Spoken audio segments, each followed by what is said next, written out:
அவன் தண்ணியும் காற்றும் எப்படி விளக்குவீங்கன்னு கேட்டேன். நெருப்பு இல்லையா? நெருப்பு ஒன்றும் செய்ய முடியாது. அப்போ நீங்கள் அதுக்குள்ளே அந்த இதுக்குள்ளே நீங்கள் போய் நிற்க மாட்டீங்க, அதை சார்ந்து இருக்க மாட்டீங்கிறதுக்காக விளக்கம் கொடுத்தாங்க. அதுக்கு யாரோ சொன்னாங்க தண்ணி குடிக்கணும்ல அப்படின்னாங்க. சரி குடிக்கிறது இருக்கட்டும், ஒரு 2 வாரம் போச்சுன்னா அதில் உட்கார வைக்கணும், எவ்வளோ நேரம் இங்கே உட்காடுறீங்கன்னு பார்ப்போம் அப்படின்னு அது விளக்கம் கொடுத்தாங்க.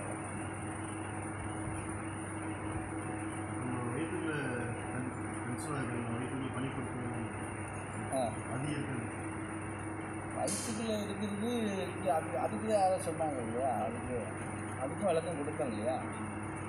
அதனால் அதை பார்க்க முடியாதுன்னு கொடுத்தோம் இல்லையா. இயற்கையோட என்ன செயல்படுது அப்படிங்கிறது நீ பார்க்க முடியாதுன்னு கொடுத்தோம் இல்லையா. ஐநாறு கேட்டாங்க அவனுக்கு பதில் கொடுத்தோம் இல்லையா. அது எதெல்லாம் பார்க்க முடியாதுன்றதோ அதெல்லாம் இயற்கையை சார்ந்ததுன்னு சொன்னேன் இல்லையா.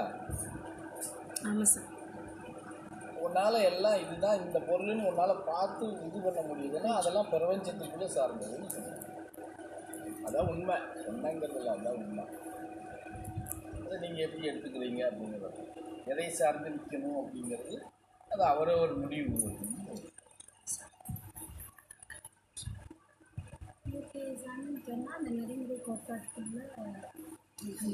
ஆமாம், இயற்கை சார்ந்துன்னு சொன்னால் சில இதுகளை நம்ம சொன்னோம் இல்லையா, பற்றற்று நீ நிற்க கற்றுக்கணும் இல்லையா. அதுக்கு தான் நீங்கள் தானே கேட்டீங்க, பற்றும் பாசமும் ஒன்றானு. பற்று வேற பாசம் வேற, அதுக்கும் பிரித்து விளக்கம் கொடுக்கணும் இல்லையா. பற்றுனா எதிர்பார்ப்பு இருக்கும், பாசம்னா எதிர்பார்ப்பு இருக்காது. எவ்வளோ நல்லா இருந்தால் நல்லா இருந்துட்டு போகிறான், எனக்கு கஞ்சி ஊற்றுனா என்ன ஊற்றாட்டி என்னங்கிறது பாசம். பற்று அதுக்கும் விளக்கம் கொடுத்தோம் இல்லை சார். குரு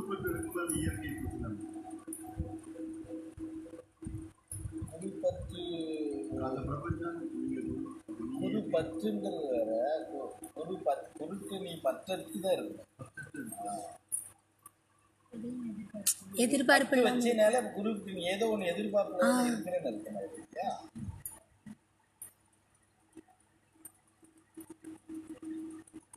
எதிர்பார்ப்பு தான் கூடாது, நம்பிக்கை இருக்கு.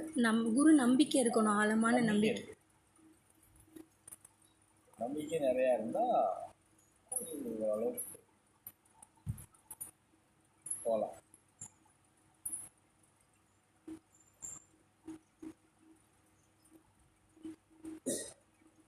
இயற்கை சார்ந்திருக்கிறது குரு சார்ந்தாலே போதும். பொதுவாக வாசம்தான் இயற்கையை சார்ந்து இயற்கைக்குள்ள நீ ஐக்கியமாகி பயணம் பண்ணணும்னா குரு இல்லாமல் பண்ணவும் முடியாது.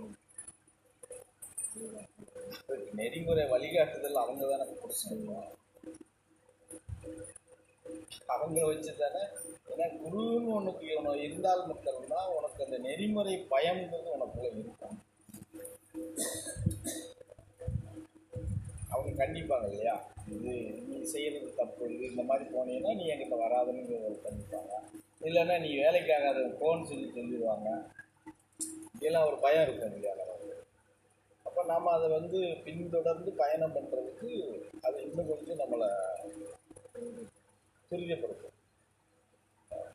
அப்போ அந்த மாதிரி விஷயத்துக்கு பொதுவாக இயற்கையை சார்ந்து நம்ம ஒரு பயணம் பண்ணணும்னு முடிவெடுத்தால் கம்பல்சரியாக நமக்கு வழிகாட்டுதலுக்கு ஆள் தேவை.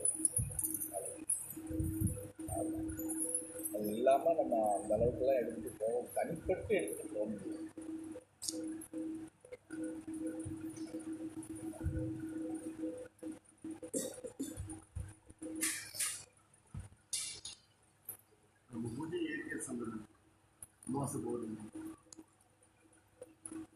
இயற்கை சார்ந்ததுலாம் சொல்ல முடியாது, பிரபஞ்சத்தை சார்ந்தது தான். இயற்கை சார்ந்ததுன்னா பூஜையே வைக்கக்கூடாது. அடையாளமாக வேணால் சொல்லிக்கலாம். இயற்கை அடையாளம் தான்.